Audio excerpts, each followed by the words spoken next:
Bunda Korla baru-baru ini sukses menggelar konser bertajuk Korla Is Back di Jakarta pada Sabtu 21 Januari 2023 lalu. Namun aksi nyentrik saat konser itu kini menuai kecaman dari seorang pengacara tanah air, Farhad Abbas. Melalui akun Instagram miliknya, Farhad Abbas memberikan kritikan atas kedatangan Bunda Korla ke Indonesia ini. Awalnya, Farhad Abbas memberikan imbauan agar negara berhenti untuk mendukung dan menayangkan tarian dari Bunda Korla. Pasalnya, aksi yang dipertontonkan oleh Bunda Korla dalam konser itu ia nilai terlalu berlebihan.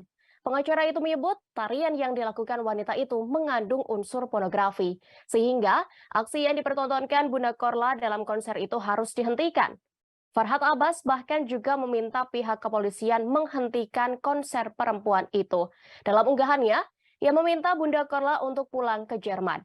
Jika dalam waktu 7 hari tak segera pulang ke Jerman, tak tanggung-tanggung, Farhad Abbas akan melaporkan ke pihak kepolisian. Pasalnya, diketahui wanita yang dijuluki Ratu Jreng itu masih memiliki sejumlah agenda konser seperti di Surabaya dan Medan. Farhad Abbas meminta pihak kepolisian menghentikan konser-konser tersebut. Selain soal konser, Farhad Abbas juga menyindir tutur kata Bunda Korla yang sering diucapkan di media sosial. Menurutnya, tutur kata dari Bunda Korla terlalu berlebihan. Di mata Farhad Abbas, tutur kata yang dilontarkan Bunda Korla di media sosial cukup kasar. Tidak hanya itu, Farhad juga menyoroti perkataan tak senonoh yang menurutnya sering diucapkan Bunda Korla di media sosialnya.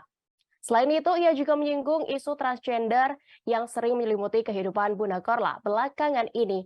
Bahkan, Farhad Abbas juga ikut menyenggol Menteri Pariwisata dan Ekonomi Kreatif atau Menparekraf Sandiaga Uno. Dalam unggahan story terbarunya, ia menandai akun Instagram pribadi Sandiaga Uno. Farhad mengaku heran dengan Menparekraf yang diketahui baru saja bertemu dengan Bunda Korla. Terima kasih sudah nonton.